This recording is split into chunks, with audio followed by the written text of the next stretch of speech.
آئندہ کے لیے اپنے ہر آدمی کا چہرہ دکھاؤ یا انہیں محتاط رہنے کا مشورہ دو۔ میرے ساتھ دوبارہ ایسی غلط فہمی پیش آ سکتی ہے اور اس کا انجام خون ریزی سے کسی طرح کم نہ ہوگا۔ تم نے ابھی آج کے خبرات کا حوالہ دیا تھا، وہ قدرے سکون کے بعد ٹھہرے ہوئے لہجے میں گویا ہوا۔ شاید تم بھی اسی نتیجے پر تھے کہ B1 ختم ہو گیا۔ MT300 کے تحت ہم لوگوں کے لیے یہ بات راز نہیں رہی۔ عام حالات میں تمہارے مشوروں کا پابند تھا، لیکن خصوصی حالات میں B1 سے براہ راست ہدایات ملتی تھیں۔ اس کے آخری نام سے واقف ہونے کے بعد کل میں نے A2 سے رابطہ قائم کر لیا۔ وہ خاموش ہو کر سگریٹ سلگانے لگا اور میں متجسس انداز میں اس کے دوبارہ بولنے کا انتظار کرنے لگا۔ سگریٹ کے 2 گہرے کش لے کر وہ میری طرف مخاطب ہوا۔ کل تمہاری بھی تو A2 سے بات ہوئی تھی۔ اس کا لہجہ پورے اعتماد اور تائید طلب تھا۔ میں محض سر ہلا کر رہ گیا۔ اس نے مجھے ہدایت کی ہے کہ کنارہ کشی کی اس عبوری مدت میں بھی معمول کے مطابق میرے آدمی وقتاً فوقتاً لوگوں کی نقل و حرکت پر نگاہ رکھیں گے۔ B1 کی موت کی خبریں آ جانے کے بعد میں فی الحال براہ راست A2 کو جواب دہ ہوں۔ اس لیے میرے آدمیوں کے بارے میں تمہیں مشورہ دینے کی ضرورت نہیں۔ البتہ آئندہ کی کسی غلطی کے ازالے کے بارے میں تمہاری تجویز معقول ہے۔ میں اپنے آدمیوں سے کڑی باز پرس کروں گا کہ تمہاری نگاہوں سے خود کو کیوں محفوظ نہ رکھ سکے۔ میرے پاس وقت کم ہے، میں نے ریسٹ واچ پر نگاہ ڈالتے ہوئے کہا۔ تم نے ابھی تک یہ نہیں بتایا کہ تمہارے یہاں آنے کا مقصد کیا تھا۔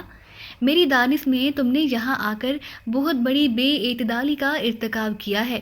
مجھے احساس ہے، اس نے نیم باز آنکھوں سے میری طرف دیکھتے ہوئے اعتراف کیا، لیکن میں شدید الجھن سے دوچار ہوں۔ شاید کل تم نے A2 سے رکشی ماں لڑکی کی شکایت کی تھی۔ میں یہ جاننا چاہتا ہوں کہ تم نے آخری بار اسے کہاں دیکھا تھا۔ اس کی سنجیدگی اور تشویش پر میں اس کی کامیاب اداکاری کی تعریف کیے بغیر نہ رہ سکا۔ اس سے کیا تعلق ہے تمہارا؟ A2 نے اسے ٹھکانے لگانے کا حکم دیا ہے، لیکن میں سارے شہر کی خاک چھان کر بھی اس کا سراغ نہیں لگا سکا۔ وہ کل شام سے لاپتہ ہے۔ تم نے اسے کہاں چھوڑا تھا؟ میرا جی چاہا کہ اس کی اس اداکاری پر کھری کھری سنا ڈالوں۔ میں نے رکشی سے ملنے والے نمبر پر فون کیا تو قاسم کے روپ میں سیون کی آواز صاف پہچانی تھی۔ یہ اور بات ہے کہ میں نے اس پر اپنی شناخت کا اظہار نہیں کیا تھا۔ میں اسے بتا چکا تھا کہ میں نے رکشی کو مدہوش حالت میں انڈس ہوٹل میں چھوڑا تھا، جہاں مقفل کمرے کی چابی اندر ہی کھسکا دی تھی تاکہ وہ ہوش میں آ کر خاموشی سے واپسی کی راہ اختیار کر سکے۔ لیکن مجھے زبان بند ہی رکھنی پڑی۔ اس مرحلے پر میری زبان سے طنز آمیز انکشاف سن کر وہ سوال کر سکتا تھا کہ میں نے اس کی آواز پہچان ہی لی تھی تو اسی وقت معاملہ صاف کیوں نہیں کیا تھا۔ انڈس ہوٹل کے کمرہ نمبر 102 میں وہ نشے میں دھت پڑی ہوئی تھی، میں نے اسپاٹ لہجے میں کہا۔ یہ تو تم مجھے بتا ہی چکے ہو، اس نے گہرا سانس لے کر کہا اور میں چونک پڑا۔ کب؟ میں نے تحیر زدہ انداز میں سوال کیا۔ اس موضوع پر تو تم سے میری بات ہی نہیں ہوئی۔ تمہیں پوری بات ہی بتانا پڑے گی، وہ کمزور لہجے میں بولا۔ دراصل وہ میرے ہی گھر میں رہ رہی تھی، لیکن مجھے اس کی مصروفیات کا قطعی علم نہیں تھا، کیونکہ میں خود اپنے کاموں کے سلسلے میں دن بھر بلکہ رات گئے تک گھر سے باہر رہتا ہوں۔ مجھے ذرا بھی علم نہیں کہ وہ تمہارے پیچھے کیوں لگی تھی اور اسے اس کام پر کس نے اکسایا تھا۔ کل رات تم نے اس کے بارے میں فون پر مجھے دھمکیاں دیں تو میں نے تمہاری آواز پہچان لی۔ میرا خیال ہے کہ تم بھی میری آواز شناخت کر لو گے، لیکن تم اس معاملے میں بالکل ہی اناڑی ثابت ہوئے۔ وہ رات بھر گھر نہیں لوٹی۔ اسی اثنا میں مجھے A2 سے اس کے بارے میں ہدایات مل چکی تھی۔ اکتا کر 3 بجے میں نے ہوٹل فون کیا تو معلوم ہوا کہ رکشی رات 2:15 بجے سراسیمگی کے عالم میں وہاں سے ایک ٹیکسی میں روانہ ہوئی اور اب میں اس کی تلاش میں ہوں۔ تو قاسم کے روپ میں فون پر تم ہی تھے؟ میں نے حیرت سے کہا، لیکن حقیقی معنوں میں مجھے حیرت اس بات پر تھی کہ اس نے کسی مصلحت کے تحت میرے سامنے حقیقت کا اظہار کا فیصلہ کیا تھا۔ شاید اسے شبہ ہو گیا کہ میں نے فون پر اس کی آواز پہچان لی تھی۔ اسی طرح رکشی کے اعترافات کی روشنی میں سیون کی طرف سے میرا بدظن ہونا لازمی تھا۔ اس نے میری نگاہوں میں اپنا مقام برقرار رکھنے کے لیے خود ہی بات کھول دی تھی اور ساتھ ہی یہ بھی واضح کرنے کی کوشش کی کہ رکشی کا مجھ سے ٹکرانا اس کے یا تنظیم کے کسی پروگرام کا حصہ نہیں تھا۔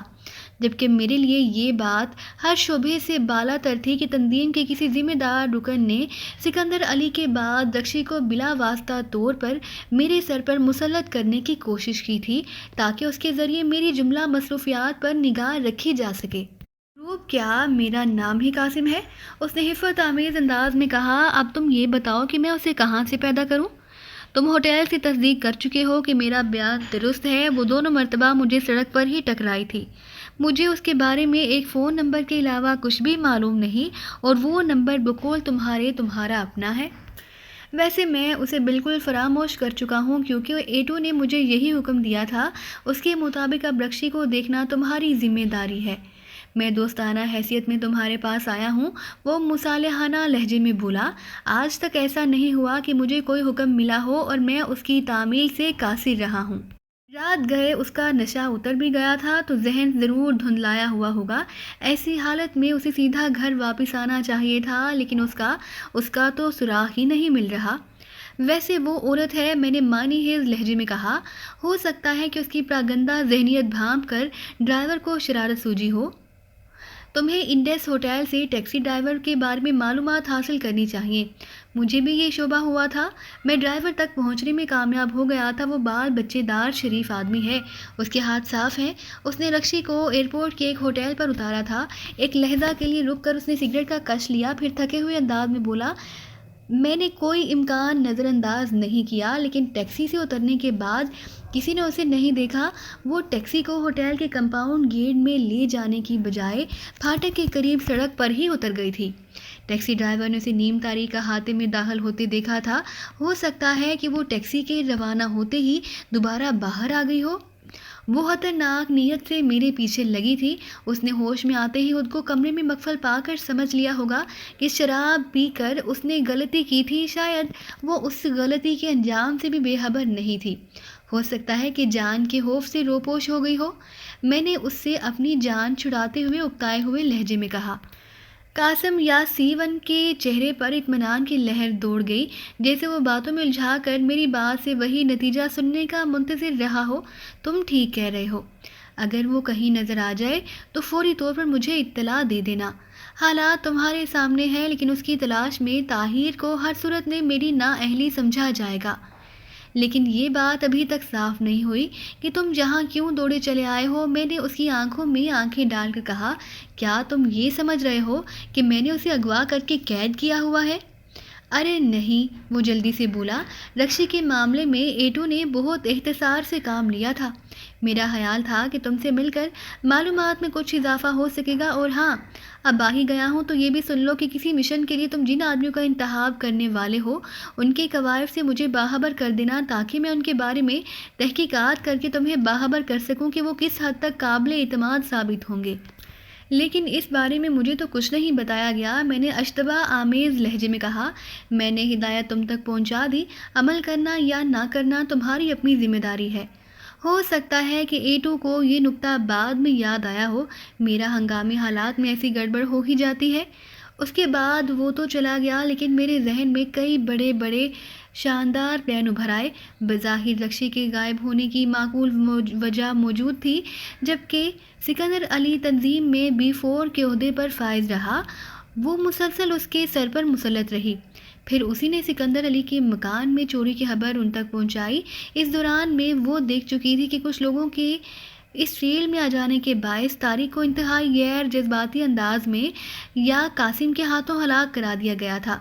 پھر حفاظتی انتظامات کے جرم میں سکندر علی کی جملہ خدمات کو فراموش کر کے معزول کر دیا گیا۔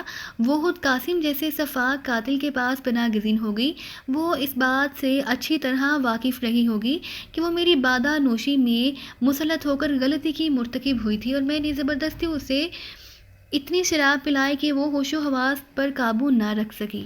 اس بے اعتدالی کی وجہ سے معلومات حاصل کرنے کا سنہری موقع کھو چکی تھی، جس کی سزا بہت بھیانک ہو سکتی تھی، اور وہ اس انجام سے بچنے کے لیے روپوش ہو گئی۔ لیکن میرا ذہن اس مفروضے کو قبول کرنے کو تیار نہیں تھا۔ قاسم نے رکشی کے بارے میں حاسی مکاری سے کام لیا تھا، لیکن اس کے رویے سے مجھے یوں محسوس ہوا تھا جیسے وہ رکشی کے معاملے میں مجھے اپنی بے بسی کا گواہ بنانے آیا ہو۔ یہی سوچتے سوچتے اچانک مجھے خیال آیا کہ کہیں قاسم نے خود ہی رکشی کو نہ چھپا دیا ہو۔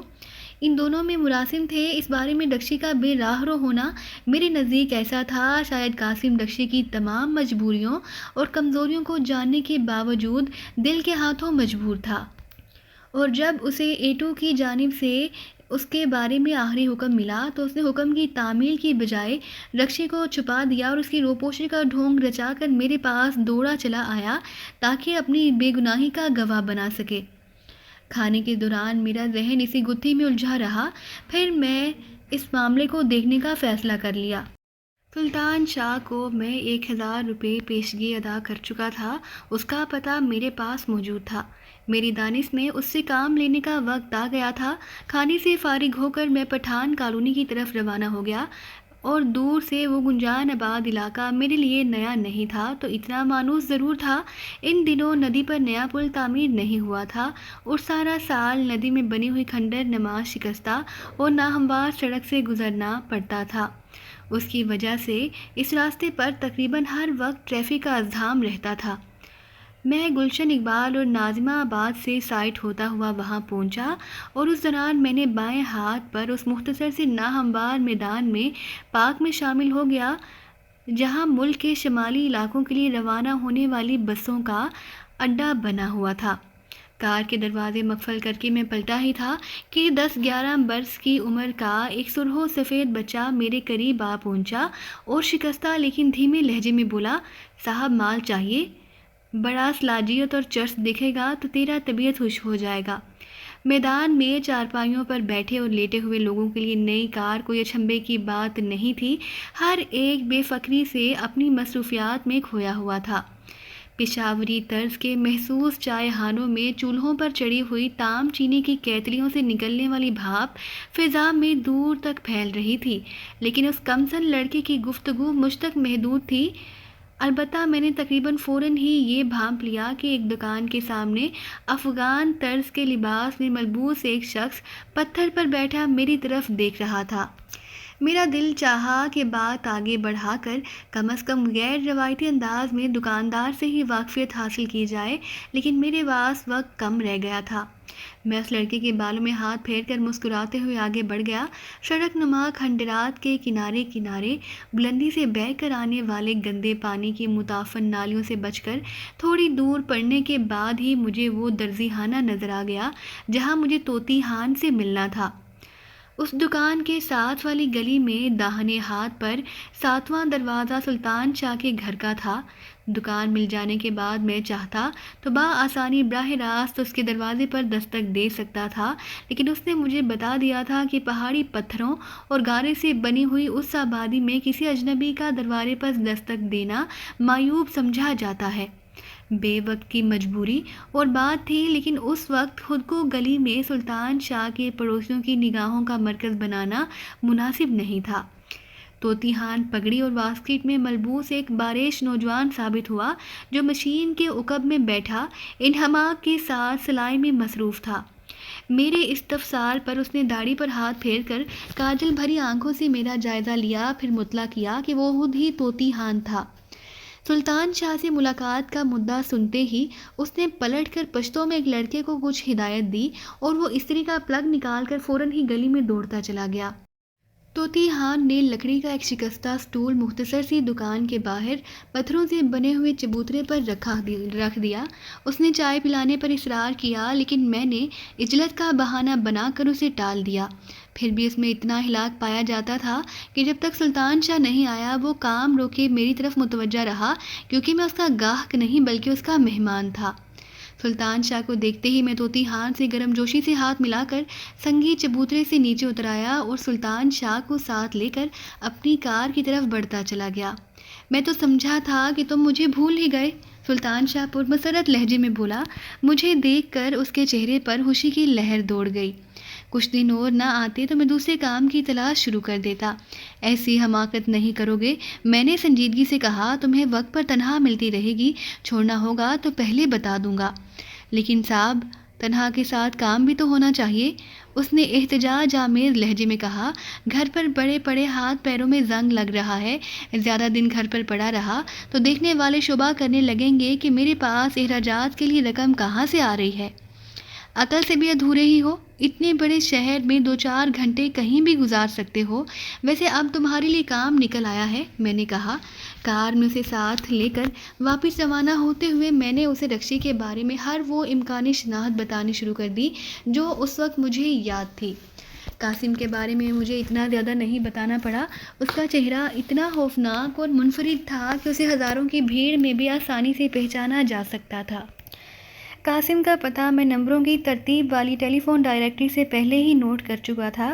جب سلطان شاہ کو یہ معلوم ہوا کہ اس پتے پر رہنے والے بدصورت شخص کے ذریعے اس لڑکی کا سراغ لگانا ہے تو وہ پرجوش نظر آنے لگا۔ میں نے اسے اس مکان سے بھی باخبر کر دیا کہ رکشی کہیں قاسم ہی کے گھر میں روپوش نہ ہو۔ وہ آدمی قابل اعتماد تھا، لہٰذا میں نے اسے اپنا فون نمبر یاد کرا دیا۔ اس نے نمبر نوٹ کرنا چاہا تو میں نے اسے سختی سے منع کر دیا۔ اس مہم میں اگر وہ پھنس جاتا تو اس کے پاس سے برآمد ہونے والا نمبر فوری طور پر میرے اور اس کے تعلق کی نشاندہی کر سکتا تھا۔ رازداری اور احتیاط کے بارے میں اسے مختصر سا لیکچر دے کر میں اسے لسبیلا پر اتار دیا۔ طے شدہ پروگرام کے مطابق اسے 8 بجے فون پر مجھے اپنی کارکردگی کی اطلاع دینی تھی۔ میں 4:30 بجے انڈس ہوٹل پہنچ گیا۔ وہاں مینیجر مجھے دیکھتے ہی میری طرف لپکا۔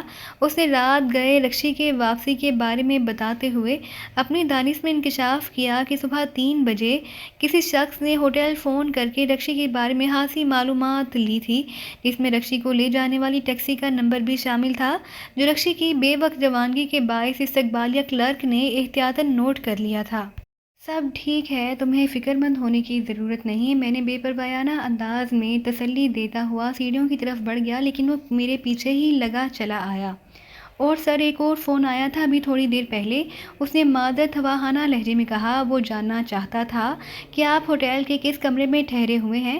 ہاں، میرے پاس 4-5 مہمان آنے والے ہیں، میں نے مڑ کر کہا۔ انہی میں سے کوئی رہا ہوگا۔ اس سے جان چھڑا کر میں کمرے میں پہنچا تو میرے ذہن پر ایک بوجھ سا سوار تھا۔ اگر قاسم یا سیون واقعی رکشی کی محبت میں مبتلا تھا تو میرے لیے ایک الجھن کا آغاز ہو چکا تھا۔ اسے یقینی طور پر یہ بات پسند نہ آئی ہوگی کہ میں نے رکشی کی چال اس حد تک اسی پر لوٹا دی تھی کہ ایٹو نے اس کے لیے سزائے موت کا فیصلہ صادر کر دیا تھا۔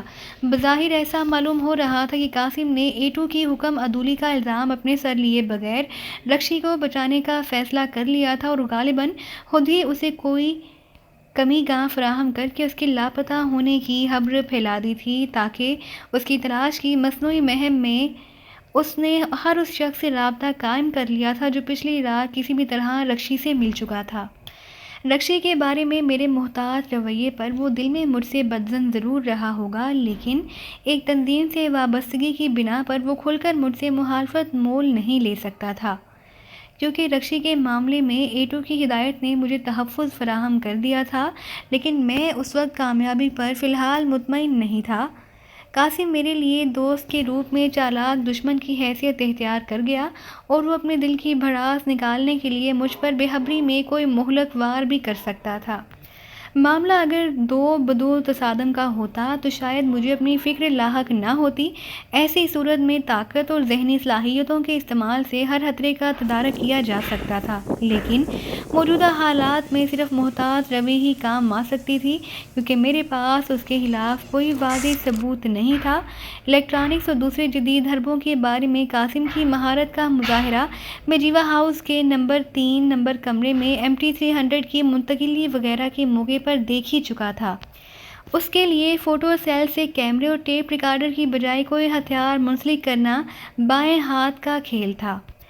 ہاں، اگر مجھے کسی طرح یہ ثبوت مل جاتا کہ رکشی واقعی اس کی تحویل میں ہے تو نہ صرف میں خود براہ راست قاسم کی گوش شمالی کر سکتا تھا، بلکہ ایٹو کو صحیح صورتحال سے آگاہ کر کے قاسم کے خلاف کوئی نیا محاذ تیار کر سکتا تھا، اور اس کا تمام تر انحصار سلطان شاہ کی زندگی پر تھا۔ میں اسی ادھیڑ پن میں مبتلا تھا کہ فون کی گھنٹی نے مجھے چونکا دیا۔ ریسیور اٹھانے پر آپریٹر نے مجھے کسی عورت کی کال کی اطلاع دی اور میں سن کر حیران رہ گیا۔ اس نے لائن ملائی تو اپنی ہیلو کے جواب میں رکشی کی آواز فوراً پہچان لی۔ تم نے میرے ساتھ اچھا نہیں کیا۔ اس کا لہجہ بے حد تلخ تھا۔ اسے بس اندازے کی غلطی ہوئی کہ تمہاری مکاری نہ سمجھ سکی۔ تم تو کیا، تمہارا باپ بھی میرا کچھ نہیں بگاڑ سکتا، البتہ میں تمہاری زندگی تلخ کر دوں گی۔ اچھا نہیں کیا تو کچھ ایسا برا بھی نہیں کیا؟ میں نے کہا، بگاڑنا چاہتا تو قابل بھی نہ چھوڑتا کہ تم اپنی ٹانگوں پر چڑھ کر ہوٹل سے جا سکو۔ اور باپ کو مرے ہوئے مدت گزر چکی ہے، وہ تمہیں کیوں یاد آ رہا ہے؟ مجھے معلوم ہے کہ تمہاری حیثیت چڑی کے غلام سے زیادہ نہیں۔ اس کی آواز تحقیر آمیز ہو گئی۔ تم جس کے اشاروں پر ناچتے ہو اسے بھی بتا دینا کہ میری پشت پر مضبوط لوگ ہیں، بڑے بدذوق لوگ ہیں۔ میں نے اس کی بات کاٹ کر قہقہا لگاتے ہوئے کہا، لیکن میں یہ نہیں سمجھ سکا کہ تم روپوش کیوں ہوئی ہو؟ تم احمق ہو، اس لیے مجھے چابی سمیت بے ہوش چھوڑ گئے۔ تمہارا آقا اس بات کو درگزر نہ کر سکے گا کہ اس کے کسی آدمی کی مخبری کا راز کسی اور کو پتہ چل گیا اور وہ بتانے والا آزادی سے زندہ رہ سکے۔ اب تم مجھ سے ہوشیار رہنا۔ پیشگی انتباہ کا شکریہ، میں نے سنجیدگی سے کہا، لیکن میں ضرور بتانا چاہوں گا کہ میں نے اپنی پوری زندگی میں کبھی کسی عورت سے یہ الفاظ نہیں سنے۔ اب عورت ہی تم پر ہاتھ اٹھائے گی۔ اس کے ساتھ ہی اس کی طرف سے سلسلہ منقطع کر دیا گیا اور لائن بے جان ہو گئی۔ رکشی کا یوں فون پر دھمکیاں دینا میرے اندیشوں کی تائید کر رہا تھا۔ اگر وہ قاسم کو اعتماد میں لیے بغیر روپوش ہوتی تو اس قلیل مدت میں کسی کی پشمناہی حاصل ہونا ناممکن تھا، اور اسے خوف اس بات کا تھا کہ میں کہیں اپنی کمیگاہ میں روپوش نہ ہو جاؤں۔ اس طرح کچھ عرصے بعد اس کا نام بھی ذہن سے محو ہو سکتا تھا، لیکن وہ مجرموں کے کیسے پیشہ ورانہ انداز میں مجھے للکار بیٹھی تھی۔ ہر قسم کی دھمکیاں دینے کے باوجود اس نے یہ نہیں بتایا کہ وہ خود بھی میرے اوپر والوں کے تابع تھی، اور اس نے سزا کے خوف میں روپوشی کے ساتھ بغاوت کی راہ اختیار کی تھی۔ اسے مجھ سے بدلہ لینا ہی تھا تو مجھے ہوشیار کیے بغیر بےخبری میں کوئی بھی وار کر سکتی تھی۔ اس کے فون کرنے کا مقصد کچھ اور ہی معلوم ہوتا تھا، اور اس منصوبے کے پس پشت لازماً قاسم کا ذہن کار فرما تھا۔ تو دوستو، یہ تھی ہماری آج کی کہانی۔ امید کرتے ہیں کہ آپ کو یہ ویڈیو پسند آئی ہوگی، لیکن جانے سے پہلے ہماری ویڈیو کو کیجیے لائک اور شیئر کرنا مت بھولیے، اور اسی کے ساتھ کومنٹ کر کے ہمیں بتائیے کہ آپ کو یہ کہانی کیسی لگی۔ اور اگر ابھی تک آپ نے اس چینل کو سبسکرائب نہیں کیا تو اس چینل کو کیجیے سبسکرائب اور بیل آئیکن دبا کر آل نوٹیفیکیشن آن کر لیجیے۔